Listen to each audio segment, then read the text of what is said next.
ذلك من الشاہدین والشاکرین والحمد للہ رب العالمین۔ محترم حاضرین کرام، معزز بزرگوں اور میرے دینی بھائیوں، ہم سب مل کر وجہ تخلیق کائنات سرور کون و مکان تاجدار مدینہ خاتم النبیین سید المرسلین شفیع المذنبین صلی اللہ علیہ وسلم کی خدمت میں درود شریف پڑھتے چلے۔ اللہم صلی علی سیدنا شفیعنا وحبیبنا ونبینا ومولانا محمد وبارک وسلم۔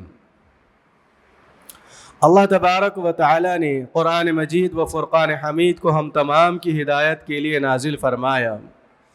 میرے اور آپ کے آقا حضور پر نور صلی اللہ علیہ وسلم کو رب العالمین نے رحمت للعالمین بنا کر مبعوث فرمایا۔ دنیا کا جو نظام ہے اور اس کا جو سسٹم ہے وہ اللہ تبارک و تعالی کے قبضہ قدرت میں ہے۔ اس کے حکم کے مطابق کوئی بھی ایک چیز اپنی جانب سے ہٹ نہیں سکتی، بڑھ نہیں سکتی۔ یہ اللہ تبارک و تعالی نے ایک نظام قدرت بنایا ہے۔ سورج اللہ کے تابع، چاند اللہ کے تابع، سیارے اللہ کے تابع، زمین اللہ کی تابع، سمندر اللہ کے تابع، پہاڑ، درخت، چرند پرند اور انسان، یہ سب اللہ کے تابع ہیں۔ ہم اللہ کے تابع ہیں۔ تو اللہ تبارک و تعالی نے اس دنیا کو ہمارے تابع کر دیا۔ اس دنیا کی ساری چیزوں کو ہماری سہولتوں کے لیے پیدا کیا۔ اس دنیا کی زمین کے اوپر اللہ نے غلہ اگایا، جس کے ذریعے سے اللہ تبارک و تعالی نے پوری امت محمدیہ کو، پورے عالم کو اللہ تبارک و تعالی نے زمین کے اوپر سے کھانے کی چیزوں کو پیدا کیا۔ آسمانوں سے بارشوں کو نازل فرمایا، ہوا کو حکم دیا کہ میرے بندوں کو آکسیجن کا کام کرے، درخت کو حکم دیا کہ اچھی اچھی ہوائیں جب درخت سے جڑ جاتی ہے تو وہ آکسیجن کا کام کرتی ہے۔ تو الغرض اللہ تبارک و تعالی نے ہمارے لیے کیا کیا چیزوں کو مسخر کر دیا، اور ہم اپنے آپ کو کتنا اللہ کے لیے مسخر کیے، اللہ کے تابع کیے، اس کو غور و فکر کرنا ہے۔ آقا دو جہاں رسول عربی محمد عربی صلی اللہ علیہ وسلم کو اللہ تبارک و تعالی نے وجہ تخلیق کائنات بنایا۔ آپ صلی اللہ علیہ وسلم کی امت میں ہم کو پیدا فرمایا، اور یہ جو دعوت اور اسلام کا جو کام ہم تک پہنچا، اس کے پیچھے بہت بڑی قربانیاں آئی۔ اللہ کے نبی صلی اللہ علیہ وسلم کے پیارے صحابہ آقا دو جہاں صلی اللہ علیہ وسلم کے پیارے فرمان کو لے کر مکے کی سرزمین سے نکلے اور ہندوستان کی سرزمین تک پہنچے، اور آج ہمارے گھروں میں جو ایمان ہم کو نظر آ رہا ہے وہ اسی قربانیوں کا نتیجہ ہے۔ قرآن کے اندر اکثر و بیشتر لوگ یہ سمجھتے ہیں کہ وجاہدوا فی اللہ حق جہادی، تو لوگ یہ سمجھتے ہیں کہ بھائی اس کے اندر جہاد کے معنی ہیں، حالانکہ ایسا نہیں ہے۔ اس کے اندر تو یہ فرمایا گیا اللہ کے راستے میں جد و جہد کیا کرو، دین کے راستے میں قربانیاں پیش کرو، ملک کے راستے میں اپنی جانوں کا نذرانہ پیش کرنے کا معاملہ آ جائے، اپنی جانوں کا نذرانہ بھی پیش کر دو۔ اور ایمان کا جز بتلایا گیا ہے کہ حب الوطنی کا معاملہ ایمان سے بھی جڑا ہوا ہے۔ جب اسلام پہنچانے کا معاملہ آیا تو جد و جہد قربانیاں دینا آسان ہو گیا، اور جب ملک کو بچانے کا معاملہ آیا اس وقت بھی مسلمان آگے آگے رہے اور اپنی قربانیوں کو پیش کیے۔ جس طرح سے ہم اور آپ جانتے ہیں کہ آج 15 اگست ہے، اور 15 اگست جس کو ہمارے بچوں کو اسکولوں کے اندر انڈیپینڈنس ڈے کے نام سے انہیں یاد دلایا جاتا ہے۔ آج ہماری جو تاریخ ہے، جو ملک ہندوستان کی جو تاریخ ہے، اس کو مسمار کر دیا جا رہا ہے۔ اللہ والوں کے جو واقعات اس ملک کو آزاد کرانے میں جو لگے ہوئے تھے، جنہوں نے اپنی جانوں کا نذرانہ پیش کیا تھا، جنہوں نے اپنے بچوں کو یتیم کرنا اور اپنی گھر والیوں کو بیوہ کرنا اس ملک کے خاطر آسان کر لیا تھا، آج ان کی تاریخ کو ختم کر دیا جا رہا ہے۔ یہ دنیا کے اندر ہندوستان کا جو نقشہ تھا آج سے 150 سال 200 سال پہلے، اس میں بہت سے خطے آ گئے تھے، پڑوس ملک بھی تھا، بازو کا بھی تھا، ادھر کا بھی تھا، ادھر کا بھی تھا، سب ملے ہوئے تھے۔ یہ آزاد ہندوستان اس وقت رہا کرتا تھا۔ آزاد ہندوستان کے اندر جب سب سے پہلے انگریز جب اس ملک کے اندر گھسنے کی پوری مکمل کوشش کر لیے تو ان کے سامنے سب سے پہلی جو شیشہ پلائی ہوئی دیوار کی طرح جو ٹھہرے ہوئے تھے حضرت ٹیپو سلطان شہید رحمت اللہ علیہ۔ 1799 میں جب حضرت ٹیپو سلطان رحمت اللہ علیہ کو شہید کر دیا گیا، انگریزوں کے حوصلے اور زیادہ بلند ہو گئے، اور جب حضرت ٹیپو سلطان شہید رحمت اللہ علیہ کو مار کر گرا دیا گیا، آپ کا جسم زمین کے اوپر پڑا ہوا ہے، تو کئی گھنٹوں تک کسی جرنل کی ہمت نہیں تھی، کسی انگریز کی ہمت نہیں تھی کہ وہ جا کر ان کا ہاتھ پکڑے یا اٹھائے یا دیکھے۔ اتنا خوف حضرت ٹیپو سلطان شہید رحمت اللہ علیہ کا تھا، اور ان کو شیر میسور بھی کہا جاتا۔ واقعات بڑے تفصیل کے، اللہ نے ان کو اتنی بہادری عطا فرمائی۔ یہ بہادری کہاں سے آئی؟ یہ اللہ تبارک و تعالیٰ کے دین پر، اس کے قرآن پر، اس کی معرفت کو حاصل کرنے پر، اس کے نبی پاک صلی اللہ علیہ وسلم پر سچی اطاعت کے عوض میں اللہ نے ان کو وہ بہادری عطا فرمائی۔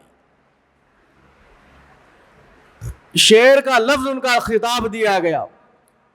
راستے میں جب جا رہے تھے شیر دکھا، مقابلہ کرنا ان کے لیے بڑا مشکل تھا، لیکن ہمت باندھے اور اس شیر کو جو ہے اپنے ہاتھوں سے مار دیے، چیر دیے۔ اس وقت سے ان کا نام، ان کا لقب پڑ گیا شیر میسور ٹیپو سلطان شہید رحمت اللہ علیہ۔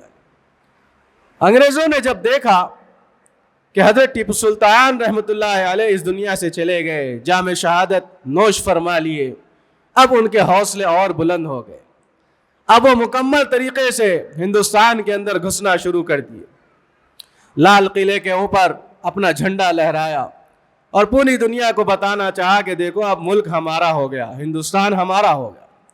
ایسٹ انڈیا کمپنی آئی، بہت سے کام ہوئے، بہت سے برے حالات پیدا ہوئے، لیکن 1799 کے بعد ہندوستان کے اندر 1857 کے دور کا جب حالات اب آپ دیکھیں گے تو میرے محترم بزرگوں دوستوں، سب سے پہلے اس ملک کو آزاد کرانے کے اندر اگر کوئی قوم اٹھی ہے تو وہ مسلمان قوم، وہ ہم ہیں، ہمارے اسلاف ہیں، ہمارے بزرگان دین ہیں، وہ ہمارے اللہ والوں کی جماعت ہے، جس کو آج فراموش کر دیا گیا ہے۔ تاریخ کے اوراق سے ان کو نکالنے کی ناپاک سازشیں کی جا رہی، ان کے واقعات کو ختم کر کے دوسرے لوگوں کو اس کے اندر لا کر شامل کر دیا جا رہا ہے۔ حضرت شاہ عبدالعزیز محدث دہلوی رحمت اللہ علیہ نے تاریخ اسلام کے اندر اور تاریخ ہند کے اندر ایک ایسا فتویٰ صادر فرمایا جو سنہرے لفظوں سے لکھنے کے برابر ہے۔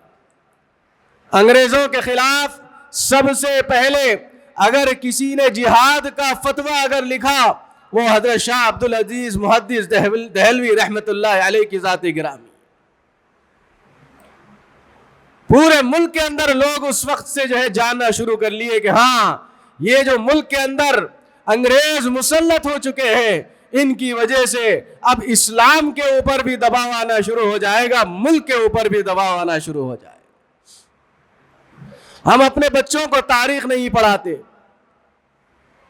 ہم اپنے بچوں کو بہت ساری چیزوں کے اندر مبتلا تو کر دیتے ہیں، کرکٹ میں، فٹ بال میں، والی بال میں، بیڈمنٹن میں، ویڈیو گیمز میں، لیکن کبھی ان کے سامنے ہم نے ہندوستان کی، مسلمانوں کی، علماء کرام کی تاریخ کو سامنے نہیں رکھا۔ اگر وہ تاریخ سامنے رکھتے تو ہمارے بچوں کے اندر بھی حب الوطنی کا جذبہ پیدا ہوتا، ہمارے بچے بھی اس ملک کے لیے کام کرنے کے لیے تیار رہتے. آج اس ملک کے اندر ہم کو دوہری شہریت کے طور پہ پہنچانے کی ناپاک کوشش کر دی جا رہی ہے. یہ کیوں؟ اس لیے کہ ان لوگوں کو معلوم ہے کہ اگر یہ اور آگے بڑھتے جائیں گے تو ایک دن ایسا دور نہیں ہے کہ مسلمان کا جو ہے ایک آدمی اس کے اوپر حکومت اور حکمراں بن جائے. آج جو ہے اسکولوں کے اندر، کالجوں کے اندر ہم دیکھیں کہ لفاظی طور پر اسٹیجوں پر ناچ گانے نہ جانے کیسی کیسی محفلیں جو ہے سجانا شروع کر دی. آپ اسکولوں کے اندر، کالجوں کے اندر اگر چاہتے تو جو حب الوطنی کا جذبہ پیدا کرنے کے لیے کچھ جو ہے مکالمات آپ پیش کر سکتے تھے، کچھ نظمیں بیان کر سکتے تھے. آج اس سے ہٹ کے جو ہے 80% ہمارے اسکولوں میں، کالجوں کے اندر ناچ گانے کی محفلیں ہو رہی، اس کا کمپٹیشن ہو رہا ہے، ڈریس کمپٹیشن ہو رہا ہے، فیشن جو ہے کمپٹیشن. کیا جو ہے یہ ہمارے حالات اور ہمارے ملک کے لوگوں کا عالم ہو گیا. اور ہمارے مسلمان لوگ فیشن ڈیزائننگ کے نام پہ ہماری بچیوں کو اسکولوں میں اور پروگراموں میں دھڑلے سے شریک کرا رہے ہیں، اس میں ان کو کمپٹیشن میں جو ہے حصہ دلا رہے ہیں. اور جب بچی جو ہے چل رہی ہے، لوگوں کے سامنے پھل رہی ہے، تو ماں باپ خوش ہو رہے ہیں کہ دیکھو میری بچی کیسی ہے. میرے محترم بزرگوں دوستوں، اس سے بدتر اور باپ کیا ہو سکتا ہے، ماں باپ کیا ہو سکتے ہیں جو اپنی بچیوں کو جو ہے عریانیت کے طور پہ جو ہے اسٹیجوں پہ پھرا رہے ہیں. تو میں عرض کرنا مناسب سمجھتا ہوں کہ اپنے بچیوں کو ان کے سامنے رکھیں. مولانا علی میاں ندوی رحمت اللہ علیہ اور ان سے پہلے کے جو بھی اسلاف اور ہمارے بزرگان دین گزرے ہیں، ان کے واقعات کبھی پڑھ کے سنائیے. اس وقت کی جو مائیں ہوا کرتی تھی، وہ اپنے بچوں کو مالٹا کا جیل ہو یا سزائے کالا پانی ہو یا جہاں کہیں بھی ہندوستان کی جیلوں کے اندر نوجوانوں کو جب قید کر دیا جاتا تھا تو مائیں اپنے بچوں کو خط لکھ رہی ہے، میرا بیٹا تو اس وقت تک گھر کو واپس نہیں آنا جب تک کہ ہمارا ملک آزاد نہ ہو جائے. مائیں اپنے بچوں کو لیٹر لکھ رہی ہے، خط لکھ کر یہ سمجھا رہی ہے کہ دیکھ تیرے قدم کبھی بھی جنبش نہیں ہونے پائے، تیرے بازو کبھی بھی پلٹنے نہیں چاہیے. تو جب تک تیرے جسم میں جان ہے، تیرا کام ہے کہ تو اپنے ملک کے اوپر جان نثاری کا جذبہ پیدا کر. حب الوطنی کا معاملہ آج میرے محترم بزرگوں دوستوں، بہت سے چند ایسی ایک جماعت کے لوگ ہیں جو دکھاوا کرتے ہیں کہ ہم ہندوستان کے سپاہی ہیں، ہم یہ ہیں، ہم وہ ہیں، ہم فلاں ہیں. ارے تم کو کیا معلوم ہے کہ مسلمانوں نے اس ملک کے خاطر کیا کیا قربانیاں دی ہیں. اور سب سے پہلے ملک کے اندر انگریزوں کے خلاف جہاد کا فتویٰ اگر کسی نے دیا ہے تو مدرسے کا ایک عالم اور ایک مفتی اور حضرت شاہ عبدالعزیز محدث دہلوی رحمت اللہ علیہ نے، ان کی ذات گرامی ہے جو انگریزوں کے خلاف فتویٰ دیا. ریشمی رومال کا جو اس وقت کا معاملہ پیش آیا وہ کیسا تھا؟ ہندوستان سے افغانستان تک جب بھیجنا تھا، ریشمی رومال کیوں پیش آیا، اس کا طریقہ کار کیا تھا، آج وہ بھی نہیں معلوم. کہ ایک رومال تھا جس کے اندر ایک پیغام لکھ کر بھیجا گیا تھا پڑوس ملکوں کے اندر کہ دیکھو یہاں انگریز مسلط ہو گئے، ہم کو تکلیفیں دے رہے ہیں، ہم جو ہے اس میں جدوجہد کر رہے ہیں، اس میں کوششیں کر رہے ہیں، تم بھی ہمارا ساتھ دو. وہ جو ہے بیچ کے نالائق جو لوگ تھے، غدار لوگوں کے ہاتھوں میں وہ رومال لگ گیا. حضرت حسین مدنی رحمت اللہ علیہ کا نام نامی آ گیا اور آپ کو جو ہے لے جا کر قید کر دیا گیا. مولانا حسین احمد مدنی رحمت اللہ علیہ کے تعلق سے آپ نے دیکھا ہوگا کہ آپ نے اس ملک کے خاطر مدرسہ بھی چھوڑ دیا، مسجد کا ممبر بھی چھوڑ دیا، اپنا گھر بھی چھوڑ دیا، اپنے بیوی بچوں کو بھی چھوڑ دیا، سزائے کالا پانی اور نہ جانے کیسی کیسی مشقتیں آپ نے برداشت کی. جب آپ کا انتقال ہو گیا، وصال ہو گیا، تو جب غسل دیا جا رہا تھا تو میرے محترم بزرگوں دوستوں، پیٹھ کا جو حصہ تھا اس کے اوپر سے جسم کا جو حصہ نظر آیا، وہ پیٹھ کے حصے میں گوشت بھی نظر نہیں آ رہا تھا. اتنی تکلیفیں آپ کو دی گئی. اور بعض اللہ والوں کے تذکروں میں لکھا گیا کہ جب سزائے کالا پانی جب ان کو دیا جاتا، صبح سے شام تک کام کرایا جاتا اور 40 کلو گیہوں ان کے سامنے رکھ دیا جاتا اور اس کو اپنے ہاتھوں سے پیستے اور جیلروں کے لیے، خادموں کے لیے، اس وقت کے غداروں کے لیے آٹا ان سے جو ہے پیسانے لگایا گیا۔ کیسی کیسی قربانیاں ہمارے جو ہے اسلاف نے دی۔ دلی کی چاندنی چوک سے لے کر لاہور تک کے آپ واقعات پڑھیے، جتنے جھاڑ بڑے بڑے راستوں میں نظر آ رہے تھے، پورے بڑے بڑے درختوں پر لاشیں اگر کسی کی نظر آ رہی تھی تو یہی اللہ والے تھے، یہی علماء کرام تھے، یہی اللہ کے سپاہی تھے جو اپنے ملک کے لیے سولی پہ چڑھنا ان کے لیے آسان ہو گیا۔ 1857 پہ جو جنگ پیش آئی، اس وقت پورے 2 لاکھ کم و بیش لوگ اس جو ہے ملک کے لیے اپنی جانوں کا نذرانہ پیش کیے، جس کے اندر عام لوگوں کو اگر ہٹا دیا جائے گا تو 57,000 یا 60,000 ایسے اس ملک کے اندر کے علماء اکرام نے اپنی جانوں کا نذرانہ اس ملک کے خاطر پیش فرما۔ اور آج ہم کو پوچھا جاتا ہے، ہم سے کہا جاتا ہے کہ مدارس نے کیا دیا، مساجد نے کیا دیا۔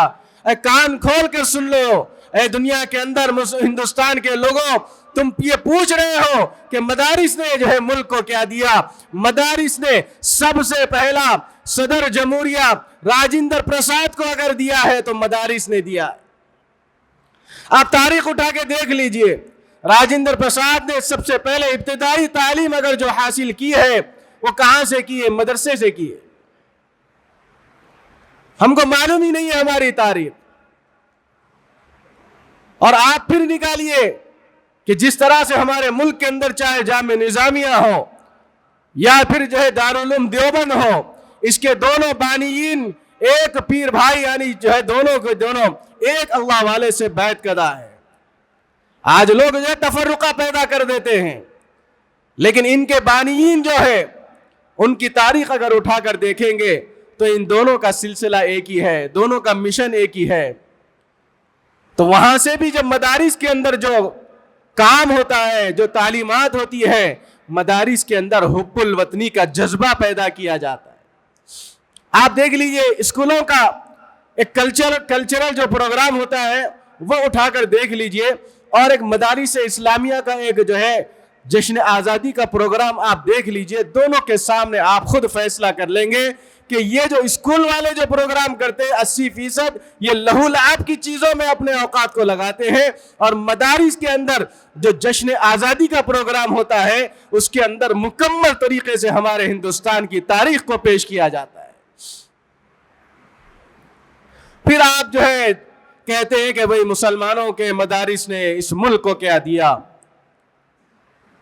میرے محترم بزرگوں اور دوستوں، اس ملک کا تو چھوڑیے، امریکہ کا بھی جو پریسیڈنٹ تھا باراک حسین اوباما، وہ بھی جو ہے جب اس کی ماں انڈونیشیا چلی گئی تھی تو جانے کے بعد اس نے دوسری شادی، باراک حسین اوباما کے والد کا انتقال ہو گیا تو اس نے جو ہے اپنی دوسری شادی کی ان کی ماں نے، تو وہ انڈونیشین تھے، تو باراک حسین اوباما کو بھی اپنے نئے شوہر کے ساتھ یہ گزارش کی کہ میرا ایک بیٹا ہے، اس کو میں لے جانا چاہتی ہوں۔ تو انڈونیشیا میں باراک حسین اوباما جو امریکہ کے سابق صدر رہ چکے، وہ بھی جو ہے ابتدائی تعلیم مدرسے سے شروع کی تھی۔ اب آپ بتلائیے، امریکہ کا صدر ہو تو مدرسے سے فارغ ہے، اور ہندوستان کا صدر ہو تو مدرسے سے فارغ ہونے والا ہے۔ اس سے بڑھ کے تاریخ اور مدارس اسلامیہ نے اور کیا چاہیے؟ ارے ملک کے خاطر 1947 کے بعد تو یہ لوگ جننا شروع ہو گئے، یہ لوگ آگے آگے آئے۔ اس سے پہلے حضرت موہانی رحمت اللہ علیہ کا نام کس نے سنا؟ مولانا ابوالکلام آزاد رحمت اللہ علیہ کا نام کس نے سنا؟ پوری دنیا نے سنا۔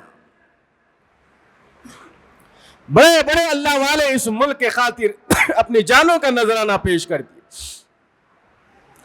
اور آج کا یہ نوجوان فیس بک، واٹس ایپ اور انسٹاگرام کے سامنے ناچ گانوں کو عام کرنے والا نوجوان ہو گیا۔ اس نوجوان کو چاہیے کہ وہ اپنے لیے، اپنے ملک کو آگے بڑھانے کے لیے تعلیمی میدان میں آگے آئے، تخلیقی میدان میں آگے آئے، اور اپنے ملک کی خدمت کرنے کے لیے IAS بن جائے۔ اپنے ملک کی خدمت کرنے کے لیے IPS بنے.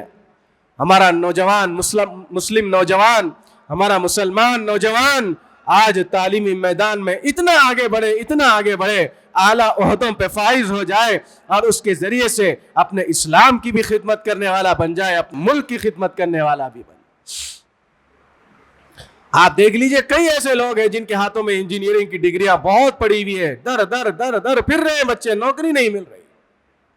یا آپ اگر بننا چاہتے ہیں بڑے تاجر بنیے. آپ اگر تاجر بنیں گے اللہ تبارک و تعالیٰ آپ کے ذریعے سے کئی لوگوں کو رزق کا ذریعہ آپ کو بنائے گا. آپ کو انڈسٹریلسٹ بن جائیے. آپ کوئی ایسا مقام پیدا کریے کہ جس کے ذریعے سے ہمارا گھر بھی چلے اور ہمارے ذریعے سے 10 لوگوں کا گھر بھی آگے چلے. آج معاملہ یہ ہو گیا کہ میں، میرے بچے، باقی سب لچے. یہ زمانہ اس وقت چل رہا ہے. مولانا عاقل صاحب رحمۃ اللہ علیہ فرمایا کرتے تھے، ان کا یہ قول ہے یہ کہ آپ فرماتے تھے کہ میں، میرے بچے، باقی سب لچے. بس یہی دور اس وقت جو ہے لوگوں کے اندر آ گیا. بھائی یہ اسلام کا نظریہ نہیں ہے. اسلام کا نظریہ تو یہ ہے کہ خود بھی آگے بڑھے، اپنے بھائی کو بھی لے کے آگے بڑھے اور اس کا سپورٹ کریں، اس کا ہاتھ پکڑ کے آگے اس کو لے کر چلے. ایسا نہیں ہے کہ جو بھائی آگے بڑھ رہا اس کے پیر کو کھینچ کر نیچے کر دیا. آج اگر ہمارا مسلمان بھائی کوئی آگے ترقیوں پہ چل رہا ہے، دوسرے مسلمان کو تکلیف ہو رہی ہے. بھائی آپ کو کس بات کی تکلیف ہے؟ کیا رزق دینے والے آپ ہیں؟ کیا اس کی ترقی کے اندر آپ کا ہاتھ ہے؟ نہیں. فرمایا گیا انسانوں کے دل کے اندر حسد آج بڑھ رہا ہے، کینہ بڑھ رہا ہے اپنے بھائی کے ساتھ. اور آپ کو معلوم ہے کہ حسد کے معنی کیا ہے؟ بہت سے لوگوں کو پوچھا جاتا ہے بھائی تم نے حسد کیا ہے، لیکن اس کے اصل معنی، مفہوم معلوم ہی نہیں ہے کسی کو. تھوڑے بہت لوگوں کو معلوم ہوگا، لیکن میں یہ سمجھتا ہوں کہ حسد جو اللہ کے بندے کے دل کے اندر جس کسی کے بھی آ جاتا ہے، وہ کیوں آتا ہے؟ اس کے معنی یہ بتلائے گئے ہیں کہ حسد کے معنی یہ بتلائے گئے کہ تم اللہ کی تقسیم پر انگلی اٹھانے والے ہو. اللہ اکبر. آپ صحیح اٹھا کر اس کے معنی دیکھ لیجئے کہ جب اللہ نے تقسیم کر دیا کہ فلاں ترقی کرے گا، فلاں نیچے آئے گا، فلاں کو مال دیا جائے گا، فلاں کو جو ہے تھوڑا سا کمتر رکھا جائے، فلاں کی جو ہے ترقی دے دی جائے گی، فلاں کی تنزلی ہو جائے گی، اور فلاں جو ہے اس کی تجارت بڑھتی جائے گی، کسی کی تجارت تھوڑی سی گھٹتی جائے گی، فلاں جو ہے فلاں عام ہوتا جائے گا، یہ کوئی خاص ہوتا چلا جائے گا. تو یہ جو آگے بڑھنا، یہ جو پیچھے ہونا، اس کے اوپر اللہ کے سامنے انگلی اٹھانے والا ہو گیا کہ اللہ تو نے اس کو جو دیا تو بڑا جو ہے برا کیا. یہ معنی ہے اصل میں حسد کے. اللہ کی تقسیم پر انگلی اٹھا رہے ہیں. ہمیں کوئی حق نہیں ہے کہ کسی کے ساتھ حسد کریں. ہمیں تو خوش ہونا چاہیے. ہم خوش رہیں اپنے بھائی کو جب دیکھیں، اپنے دوست کو دیکھیں، اپنے رشتہ داروں کو دیکھیں کہ جب وہ ترقی کی منزلوں پہ چڑھ رہا ہے، آپ اس کو ہاتھ اٹھا کے دعائیں دے دیں کہ یا اللہ تیرا بڑا کرم ہے کہ تو نے میرے بھائی کو، میرے رشتہ دار کو، میری بہن کو اور میرے دوستوں کو ترقی پہ پہنچایا، ان کو اور اسی مقام پہ بٹھانا. یہ دعا دینے کا معاملہ ہونا چاہیے تھا، لیکن آج بالکل الٹا ہو گیا. دل میں سوچ رہا کہ اس کی گاڑی جو ہے فنا ہو جائے، تباہ ہو جائے، اس کا گھر برباد ہو جائے، اس کا فلاں طرح جو ہے کمپنی برباد ہو جائے. یہ ہمارے دلوں سے آج نکل رہا ہے. بڑی کڑواہٹ ہے میرے محترم بزرگوں دوست. جب تک ہم اپنے دلوں کو صاف نہیں رکھیں گے میرے محترم بزرگوں دوستوں، اپنے اعمال میں سدھار پیدا نہیں کر پائیں. دلوں کو پاک و صاف رکھنا چاہیے. آپ کو بھی اور ہم کو بھی اللہ دے گا. ایسا نہیں ہے کہ ہمارا رب ناانصافی کرے گا. ہمارا رب تو ہمارے ساتھ ہمیشہ ہے، ہر قدم پہ ہمارے ساتھ ہے. لیکن فرق کیا ہے ہم سمجھ نہیں پا رہے. الغرض یہ جو جنگ آزادی کا سلسلہ اور جو موضوع چل رہا ہے، یہ اس بات کا پیغام دے رہا ہے کہ ہمارے لوگوں کو آج پوچھا جاتا ہے، آج مسلمانوں کو پوچھا جاتا ہے کہ تم نے ملک کے لیے کیا کیا. ہم پورے ملک کے ان لوگوں سے پوچھنا چاہتے ہیں ہم نے تو اس ملک کے لیے اپنی جانوں کا نذرانہ پیش کر دیا، تم بتاؤ کہ تم نے ملک کے لیے کیا کیا۔ 70-80 سال یہ جو نئے لوگ نئے جنگ آزادی میں شامل ہوتے گئے، حضرت مہاتما گاندھی جس کو کہا گیا، انہوں نے اس بات کا پیغام پورے ملک کے سامنے دیا، اس روئے زمین پر سب سے عدل و انصاف کرنے والے اگر کوئی جنرل، کوئی بڑا آدمی میں نے دیکھا ہے تو عمر بن ابن خطاب کو دیکھا ہے، آپ نے جاتے جاتے لکھ کے اس دنیا سے چلے گئے۔ وہ ہمارے علماء کرام، ہمارے اسلاف اور ہمارے بزرگان دین، تابعین، تبع تابعین اعظام، صحابہ اکرام، خلفائے راشدین کا مطالعہ کرتے تھے، اسی لیے اس بات کو تصدیق کرتے ہوئے اس دنیا سے چلے گئے۔ اور آپ کو معلوم ہونا چاہیے اس ملک کے اندر جو قانون کا نظام چل رہا ہے، اس ملک کے اندر تو کیا پوری دنیا کے اندر جو قانون کا نظام چل رہا ہے وہ کس کا نظام ہے؟ وہ حضرت عمر ابن خطاب رضی اللہ تعالیٰ عنہ کا دیا ہوا نظام ہے۔ 80% سے زیادہ آج اسی پہ جو ہے پوری دنیا عمل پیرا ہے۔ اور اس ملک کے لیے آج آپ نے دیکھا ہوگا کہ آخری جو ہمارے مسلمان صدر جمہوریہ تھے، جن کو عبد الکلام کے نام سے، میزائل مین کے نام سے جن کو پہچانا جاتا ہے، کیسے یہ اپنا نام روشن کرے، اپنی جو ہے جد و جہد کے ساتھ اپنی تکنیکی تخلیقی صلاحیتوں کو اپنے ملک کے لیے سامنے رکھا، تو آج جتنے میزائل بنتے ہیں انہی کے نام سے نکلتے ہیں۔ آج اس ملک کے اندر سپر پاور جو اس ملک کا نام وقار بلند اعلیٰ ہوا، رفع ہوا، کس کے بدولت ہوا؟ عبد الکلام کے نام سے آگے بڑھا۔ تو یہ جو صلاحیتیں ہیں، یہ جو ہمارے اسلاف نے، ہمارے بزرگوں نے ہمارے ملک کے لیے اتنا سب کچھ کر دیا، پھر بھی آج غیر پوچھتے ہیں کہ اس ملک کے لیے مسلمانوں نے کیا کیا اور کیا کیا جو ہے نذرانے پیش کریں۔ اور میں پوری امت مسلمہ کے لوگوں سے یہ گزارش کرتا ہوں، ہمارا ملک تو آزاد ہو گیا، آزاد ہو کے ہمارا ملک 79 ایئرز کا جو ہے عرصہ گزر گیا، لیکن آج بھی ہمارے ملک کی جیلوں کے اندر بہت سے ایسے نوجوان ابھی بھی جیلوں کے اندر بند ہیں۔ کیوں؟ اس لیے کہ ان کی صحیح پیروی نہیں ہو رہی۔ جو فاؤنڈیشن چلاتے ہیں، جو آرگنائزیشن چلاتے ہیں، جو مال دولت جن کو اللہ نے نوازا ہے، کم سے کم خدا را آپ اس طرف توجہ دیجئے کہ بہت سے نوجوان ایسے ہیں جو آج بھی چھوٹے موٹے پٹی کیسز میں اور نہ جانے چھوٹے موٹے ان کے اوپر الزامات لگے ہیں، ان کو جو ہے بری ہونے کے لیے ان کے پاس پیسے نہیں ہیں، ضمانت جمع کرنے کے لیے ان کے پاس پیسے نہیں رہتے۔ تو آج اس ملک کے اندر ایک ہمارے مسلمان نوجوانوں کے ساتھ، غیر مسلم نوجوانوں کے ساتھ غلط طریقے سے ان کو جو ہے کیسز بک کر کے جیلوں میں ڈال دیا گیا۔ ابھی حال ہی میں آپ نے دیکھا ہوگا کہ 25 سال کے بعد، 29 سال کے بعد بہت سے ایسے لوگوں کو محض عدالت یہ کہہ کر چھوڑ دی کہ ان کے خلاف کوئی بھی ثبوت جمع نہیں ہوئے، لہٰذا ان کو باعزت بری کیا جاتا ہے، اور وہ باعزت بری کرنے کا جو عرصہ ہوا ہے وہ 29 سال گزر گئے۔ جو آدمی جوانی کی دہلیز میں جیل میں گیا تھا، وہ سفید بال، داڑھی بکھری ہوئی اور اسی جو ہے لاغر جسم کے ساتھ جیل خانوں سے باہر آ رہا ہے۔ یہ کہاں کی آزادی ہے؟ ہم کو اس کی طرف بھی توجہ دینی چاہیے، ہم کو جو ہے ایسے معاملات کو بھی جو ہے دیکھنا چاہیے کہ بہت سے ایسے گھروں میں نوجوان بچے آج بھی جیلوں میں پڑے ہوئے ہیں۔ آپ آگے آئیں، چھپ کر ہی صحیح، دکھاتے ہوئے بھی صحیح، نہ دکھاتے ہوئے بھی صحیح، ایک ایک نوجوانوں کی ذمہ داری لے لیجئے، ضمانت کی ذمہ داری لے لیجئے، بغیر کسی ثبوت کے ان کو جو ہے ٹرال پہ ٹرال دیا جاتا ہے، ان کے پاس ضمانت دینے کے لیے پیسے نہیں رہتے، اور وہ نوجوان بچے اپنے گھر کو چلانے والے ہوتے تھے، آج وہ جیل خانوں کی نظر ہو گئے۔ میرے محترم بزرگوں دوست، وقت کا یہی تقاضا ہے، ہمارے دل کے اندر اسلام کی بھی محبت ہونی چاہیے اور ہمارے دل کے اندر ملک سے بھی محبت ہونی چاہیے، ملک کے خدمت کرنے کا جذبہ بھی ہمارے اندر ہونی چاہیے۔